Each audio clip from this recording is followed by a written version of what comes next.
आज की सबसे बड़ी ब्रेकिंग न्यूज, बहन मायावती ने घोषणा की है कि बसपा अकेले पूरी दमदारी के साथ अपने बूते चुनाव लड़ने जा रही है।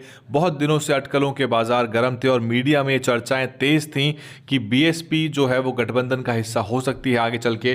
कहा यह भी जा रहा था कि कांग्रेस पार्टी संपर्क में है। बहुत सारे जो बहुजन मीडिया के चैनल हैं और अन्य जो ऑल्टरनेट मीडिया है वो भी इसको लेके बहुत ज़्यादा लगातार कयास लगा रहे थे, लेकिन बहन मायावती ने आज सुबह 2 ट्वीट करके सारी अटकलों पे विराम लगा दिया है। जो लगातार चर्चाएं तेज थीं उन सब के ऊपर बहन मायावती ने विराम लगाते हुए कहा है कि बसपा अकेले अपने बूते चुनाव लड़ने जा रही है उत्तर प्रदेश में, और बसपा बहुत जल्द ही अपनी सीटों की घोषणा कर देगी, क्योंकि तब जाके ही ये साफ हो पाएगा कि बसपा का क्या रुख है। और बहन मायावती ने कहा है कि अफवाह फैलाना और फेक न्यूज़ जो है वो सब गलत है। मीडिया ऐसी शरारतपूर्ण खबरें देकर अपनी विश्वसनीयता ना खोए। साथ ही बसपा यूपी का चुनाव काफ़ी मजबूती के साथ लड़ने वाली है, ये बहन मायावती ने ट्वीट किया है। और आपको मालूम है कि पिछले दिनों ही लगातार मीडिया में और अखबारों में ये चर्चाएं तेज़ थीं कि लगातार बसपा के आला नेताओं की बैठक हो रही है। बहुत से पत्रकार और बहुत से विश्लेषक ये तक भी क्लेम कर रहे थे कि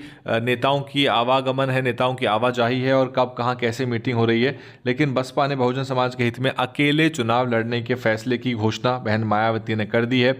इसके साथ ही खबर तेलंगाना से भी निकल के आई हुई है, जहां से आरएस प्रवीण कुमार जो हैं वो मुलाकात केसीआर से करके आए हैं।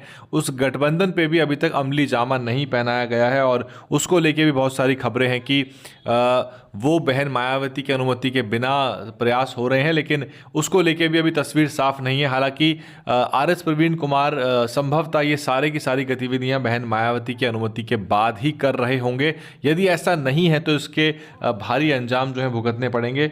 लेकिन जब तक तेलंगाना में कोई घोषणा नहीं हो जाती तब तक ये नहीं कहा जा सकता, क्योंकि तेलंगाना के अलावा कई और राज्यों में भी बसपा गठबंधन कर सकती है। बहन मायावती ने उत्तर प्रदेश के अलावा बाहर के राज्यों में गठबंधन को लेके कोई बड़ी पाबंदी नहीं की है। पहले के ट्वीट में बहन मायावती ने इस बात को स्पष्ट भी किया था कि उत्तर प्रदेश में बसपा गठबंधन नहीं करेगी, हालांकि बाकी राज्यों में संभावनाओं को तलाशा जाएगा।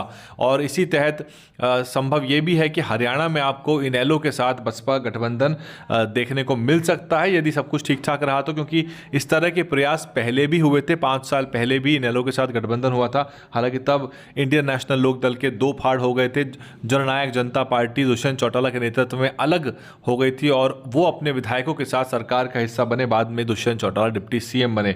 लेकिन उत्तर प्रदेश को लेके, इंडिया गठबंधन की कवायद को लेके ये कहा जा रहा था कि जो कांग्रेस पार्टी है बहन मायावती को प्रधानमंत्री पद का चेहरा भी घोषित कर सकती है। इससे जो समर्थक थे बीएसपी के वो खासे उत्साहित थे।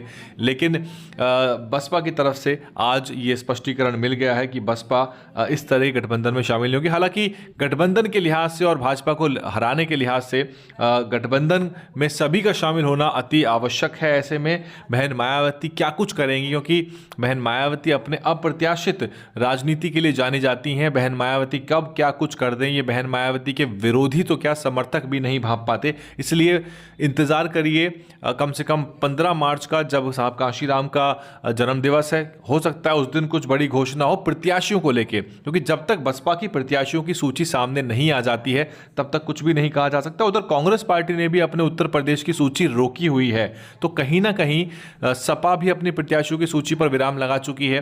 कांग्रेस पार्टी भी अपनी सूची फर्दर नहीं जारी कर रही है उत्तर प्रदेश में, और बसपा की तरफ से भी कोई सूची नहीं आई है। तो इसलिए ये रणनीति है, ये राजनीति है, इसकी क्या सच्चाई है ये आने वाला समय बताएगा। हालांकि बसपा के समर्थकों को बसपा के अकेले चुनाव लड़ने की जो खबर है वो बहुत ज़्यादा रास नहीं आई है। जनता क्या कुछ कह रही है, जनता क्या कुछ कहना है, हमने एक पोस्ट किया हुआ है अपने यूट्यूब चैनल कम्युनिटी टैब में, आप वहां कमेंट कर सकते हैं। आपकी कमेंट को शामिल करके हम एक रिपोर्ट बनाएंगे बहुत जल्द। DNN हिंदी को सब्सक्राइब करने के लिए दबाएं लाल रंग का सब्सक्राइब बटन और घंटी का बटन दबाकर ऑल नोटिफिकेशन पर क्लिक करें। चैनल को जिंदा रखने के लिए नीले रंग का ज्वाइन बटन दबाकर चैनल को आर्थिक सहयोग करें।